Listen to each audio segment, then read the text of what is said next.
Dear students, आज फिर हम लोग क्वेश्चन आंसर सेशन के साथ आए हैं और इस क्वेश्चन को लगाने से पहले हर बार की तरह आप लोग कॉपी पेन ले लीजिए और पहले इसको खुद लिखिए और फिर उसके बाद इवैल्यूएशन करिएगा कि क्या क्या पॉइंट्स आपके मैच कर रहे हैं। ये 2021 में क्वेश्चन आया है और पॉसिबल ऐसे क्वेश्चंस हैं कि अब नेक्स्ट आपके क्वेश्चन ऐसे बन सकते हैं। फाइनेंस कमीशन से क्वेश्चन है ये, तो ये कॉन्स्टिट्यूशनल बॉडीज आपका सिलेबस का पार्ट है, उसी में आपका सवाल है ये। How have the recommendations of the 14th finance commission of India enabled the states to improve their physical position. Bharat के 14वें वित्त आयोग की सिफारिशों ने राज्यों को अपनी वित्तीय स्थिति में सुधार करने में कैसे सक्षम बनाया, ये सवाल आपका है और इसको अब हम लोग डिस्कस करेंगे। इंट्रोडक्शन आप स्टार्ट करिएगा, इंट्रोडक्शन, फिर बॉडी में कुछ पॉइंट हम लोग देखेंगे, क्या क्या फाइनेंस कमीशन का रिकमेंडेशन रहा है, फिर एक पैरा हम लोग थोड़ा ये भी एनालाइज करने की कोशिश करेंगे कि कुछ क्रिटिकल पॉइंट्स हैं क्या, कोई चीज छूट गया, कोई ऐसा रिकमेंडेशन जो होना चाहिए, और फिर कंक्लूजन आप दीजिएगा कि कैसे हमारे राज्यों के फिजिकल पोजीशन को डेवलप किया जा रहा है। तो इंट्रोडक्शन में आप यही लिखिएगा कि finance commission is constituted under article 280 of the constitution at the end of every 5 year और आपके before the 5 year to ensure devolution of taxes from the centre to the states. जो केंद्र सरकार कर लगाता है और करों का संग्रहण करता है, उन करों को बांटा जाता है राज्यों के साथ और ये जो आपका वित्त आयोग है यह निर्धारित करता है कि केंद्र सरकार राज्य सरकार को कितना वित्त देगा। तो यहां पे जो फाइनेंस कमीशन है, it ensures vertical devolution of money. ये आपका क्या करता है, फाइनेंस कमीशन यह सुनिश्चित करता है कि केंद्र सरकार राज्यों को कितना आपका अनुदान देगा, क्या ग्रांट देगा।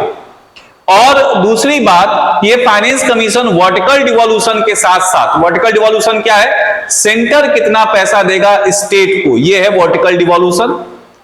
अब जब सेंटर जो पैसा दे दिया वो पैसा विभिन्न राज्यों में कैसे बटेगा, ये है हॉरिजॉन्टल डिवॉल्यूशन। इसका फॉर्मूला आपका होता है कैसे आपका बटेगा, केंद्र सरकार राज्य सरकार को जो पैसा देगा और जो पैसा केंद्र सरकार ने राज्यों को दिया है वो हमारे देश में 28 राज्यों में बटेंगे, प्लस उन संघ शासितों को भी मिलेगा जहां पे यूटीज आपके हैं लेकिन उसके बावजूद वहां पे इलेक्टेड बॉडीज आपके हैं, जैसे दिल्ली हो गया। तो ये जो पैसा आपका मिलता है फाइनेंस कमीशन के द्वारा, it is both vertical division of money as well as horizontal division of money. तो फाइनेंस कमीशन ने पहला रिकमेंडेशन क्या किया, फर्स्ट रिकमेंडेशन जिसके चलते राज्योयों को वित्तीय लाभ हुआ, उनका फिजिकल पोजीशन, उनका कहा जाएगा कि आर्थिक स्थिति मजबूत हुई, वो था 32% अनुदान दिया जाता था, पहले ग्रांट इन्हें दिया जाता था, इसको उठा के 42% कर दिया, सीधे 10% का इंक्रीज। रीजन भी बड़ा स्पष्ट था क्योंकि प्लानिंग कमीशन एक ऑर्गेनाइजेशन होता था जो पहले पैसा देता था हमारे स्टेट्स को और ये ग्रांट आपके आर्टिकल 282 के थ्रू दिया जाता था। Expenditure deferrable by the centre और बाय द स्टेट्स। तो जैसे ही प्लानिंग कमीशन समाप्त किया गया नरेंद्र मोदी गवर्नमेंट के द्वारा, उन्होंने नीति आयोग का गठन किया, लेकिन नीति आयोग को धन के वितरण के संबंध में कोई भी शक्ति नहीं दी गई है। There is no power of transfer of money from NITI Aayog to any other states. तो ये जो पैसा आपका बचा वो भी फाइनेंस कमीशन के डिवीजन पूल का पार्ट बन गया। तो अचानक ही आपके स्टेट्स के पास एक अच्छा पैसा आ गया और इस प्लानिंग कमीशन जो पैसा डिवॉल्व करता था उसमें लार्ज स्केल पॉलिटिक्स इन्वॉल्व होता था। यहां पे जो फाइनेंस कमीशन पैसा डिवॉल्व कर रहा है उसमें कोई पॉलिटिक्स नहीं है, on the basis of percentage it will be divided. जो पैसा जिसको दिया जाएगा वो प्लानिंग कमीशन, फाइनेंस कमीशन एक फॉर्मूला के बेसिस पे डिवाइड करता है और वो पैसा उसको दे दिया जाता है।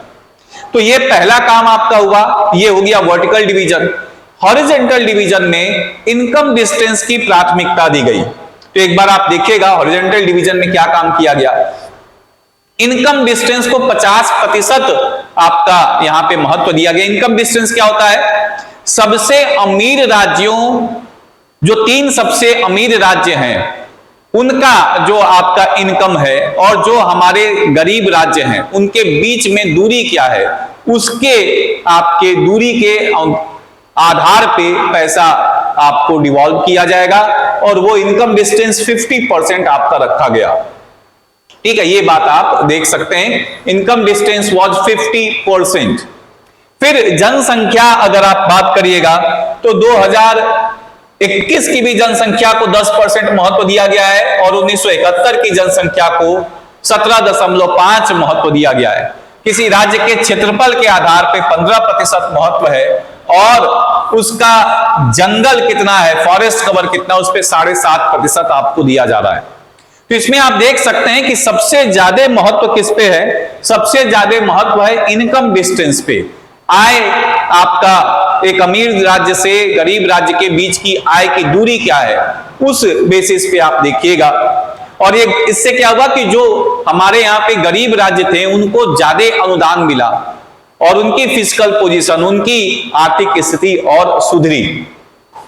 तो ये बात आप देख सकते हैं। प्लस जो गरीब राज्य हैं जनरली वहां पे इंडस्ट्रियलाइजेशन नहीं हुआ है, इंडस्ट्रियलाइजेशन नहीं होने की वजह से जंगल वहां पे ज्यादा है, तो जंगल का भी महत्व है 7.5%। एरिया, तो ये जिस राज्य की जितनी बड़ी एरिया होगी उतना उसको पैसा मिलेगा।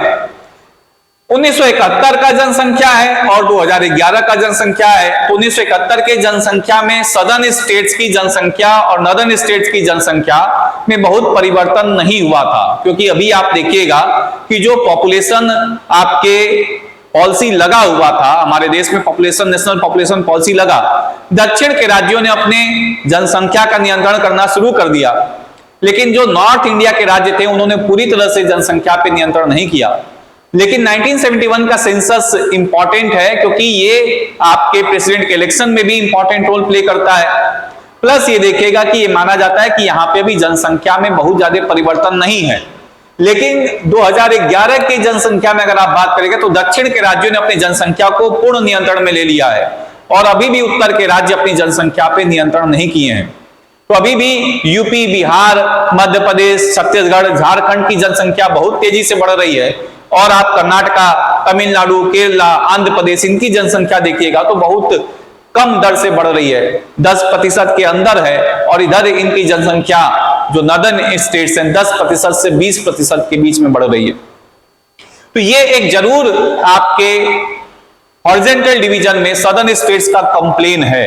दक्षिण के राज्यों का ये एक कहा जाएगा कि शिकायत है कि आपने 2011 की जनसंख्या को क्यों महत्व दिया जब आप पैसे का वितरण कर रहे थे राज्यों के मध्य। तो ये पॉइंट आप देख सकते हैं। तो पहला पॉइंट आप क्या देख सकते हैं, फर्स्ट पॉइंट जो आप देखिएगा वो फर्स्ट पॉइंट आपका क्या है, what is important. First point आप देखिएगा, एक तो आपने देखा कि वर्टिकल डिवोल्यूशन हुआ, 32 से 42% पैसा दिया गया। दूसरा पॉइंट आपने क्या देखा, सेकेंड पॉइंट आपने क्या देखा, सेकेंड पॉइंट आपने देखा कि हॉरिजॉन्टल डिवीजन, जो आपके राज्यों के बीच में पैसे का वितरण किया जा रहा है उसमें किसको महत्व दिया गया है, उसमें महत्व दिया गया है 1971 की जनसंख्या को, 2001 की जनगणना को, फिर फॉरेस्ट आपका कितना है, क्षेत्रफल कितना है और इनकम डिस्टेंस आप देख सकते हैं। तो इससे जो गरीब राज्य हैं इनको ज्यादा महत्व दिया गया है। प्लस इसी समय आप देखिएगा कि नीति आयोग द्वारा एक सब कमेटी बनाई गई थी, rationalisation of centrally sponsored scheme, जो केंद्रीय सरकार के द्वारा जो स्कीम्स योजनाएं चलाई जा रही हैं उसमें भी आपका फाइनेंस कमीशन का भी था कि इसको कम किया जाए। और सब कमेटी जो बनी थी जिसके आपके चेयरपर्सन शिवराज सिंह चौहान आपके बनाए गए थे, उन्होंने भी कहा कि जो गवर्नमेंट की स्कीम्स है सेंट्रल गवर्नमेंट की, इसको 3 बातों में डिवाइड कर दीजिए, core of the core schemes, core of the core schemes, core schemes और आपके ऑप्शनल स्कीम्स, वैकल्पिक आपकी योजनाएं होंगी। Core of the core schemes total 6 हैं और टोटली सेंट्रली गवर्नमेंट के द्वारा फंडेड है। कोर स्कीम्स अगर आप बात करिएगा तो 22, इसमें जो प्रतिशत रहेगा 60-40, और उत्तर पूर्व के राज्य हैं तो 90-10 आपका रहेगा। और अगर ऑप्शनल रहेगा तो 50-50 कंट्रीब्यूशन रहेगा। सेंट्रल गवर्नमेंट 50% देगा, स्टेट गवर्नमेंट 50% देगा। तो जैसे ही core of the core schemes हुआ और सारा पैसा आप इसका सेंट्रल गवर्नमेंट दे रहा है, तो फिर स्टेट्स की जो माली हालत थी वो भी सुधरी। फिस्कल पोजीशन ऑफ स्टेट्स यहां पे फिर आपका सुधरा है। प्लस आपका तीसरा पॉइंट आप क्या देख सकते हैं कि जीएसटी कंपनसेशन की बात आपका कहा, फाइनेंस कमीशन जो आपका था 14 फाइनेंस कमीशन ने ये जीएसटी के मुआवजे के लिए बात आपका कहा कि जीएसटी का प्रॉपर कंपनसेशन राज्यों को मिले अगर जीएसटी इंप्लीमेंट हो, क्योंकि हमारा जो फाइनेंस कमीशन बनता है 2015 से 2020 में और जीएसटी उसके बाद लगा, तो लेकिन पहले से अनुमान था कि जीएसटी लगेगा। तो इसने कहा कि अगर जीएसटी लगता है तो राज्यों को प्रॉपर कंपनसेशन दिया जाए in case of revenue loss. अगर उनको राजस्व का घाटा होता है तो आप इसको मुआवजा दीजिएगा। फिर अगला प्रमुख बात आप क्या देख सकते हैं, इसने लोकल बॉडीज को पैसा देने की बात की, लेकिन लोकल बॉडीज को जो पैसा देने की बात की उसमें इसने बेसिक और परफॉर्मेंस ग्रांट की बात कर दी। इसने क्या कहा, basic and performance grant, basic and performance grant की बात आपकी कह दी कि पैसा आपको कुछ तो बेसिक मिल जाएगा जो आपको मिलेगा ही मिलेगा हर हालत में, कैसा भी काम कर रहे हो। कुछ पैसा आप कैसा कार्यक्रम कर रहे हो, कैसे योजनाओं को लगा रहे हो, किस तरह से विकास को सुनिश्चित कर रहे हो, उस पर मिलेगा। तो म्युनिसिपैलिटी के लिए पैसा जो निर्धारित किया गया 80% और 20%। 80% तो आपको मिल जाएगा, कैसे भी म्युनिसिपैलिटी हो आपको बेसिक पैसा मिलेगा ही। 20% पैसा जो मिलेगा वो आपके कार्य करने की प्रक्रिया, कार्य के निष्पादन करने के तरीके, उनके क्रियान्वयन पे और क्या लक्ष्यों को आप प्राप्त कर पा रहे हैं उस पर निर्भर होगा। और पंचायती राज के लिए यही बात आपका रखा गया 90-10। तो इससे भी कहा जाएगा कि लोकल बॉडीज की स्थिति ठीक होगी तो स्टेट की फिस्कल पोजीशन भी ठीक होगी, स्टेट भी आपके जो इनकी यूटिलिटीज है उनसे कुछ पैसा आपके आमदनी इसको भी मिलेगा। और नहीं मिलेगा तो भी अननेसेसरी जो डिमांड्स हैं लोकल बॉडीज की वो नहीं होगी और स्टेट कम पैसे में भी लोकल बॉडीज को चलवा सकता है। तो ये भी आपका रहा, बेसिक एंड परफॉर्मेंस ग्रांट आपका रहा, ये भी एक प्रमुख बात आप देख सकते हैं। प्लस इसने ये भी कहा कि जो डिफरेंशिएशन होता है प्लान और नॉन प्लान्ड एक्सपेंडिचर को, इसको भी हटाइए। जब स्टेट को पैसा आप देते हैं तो नॉन प्लान एक्सपेंडिचर को आप डिफरेंशिएट करते हैं। तो नॉन और आपके प्लान और नॉन प्लान रेवेन्यू एक्सपेंडिचर को भी आप खत्म करिए और जो पैसा दीजिए वो टोटल पैसा राज्यों को दीजिए।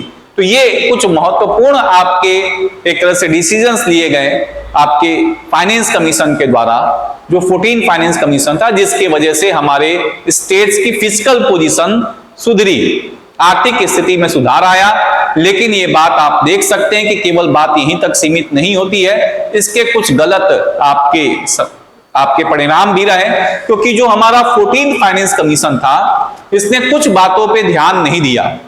जैसे 14 फाइनेंस कमीशन ने टैक्स एफर्ट पे फोकस नहीं किया, 14 फाइनेंस कमीशन ने डेमोग्राफी परफॉर्मेंस पे फोकस नहीं किया, केवल जंगल पे ही ध्यान रख के बात किया, फॉरेस्ट और इकोलॉजी पे बात नहीं किया।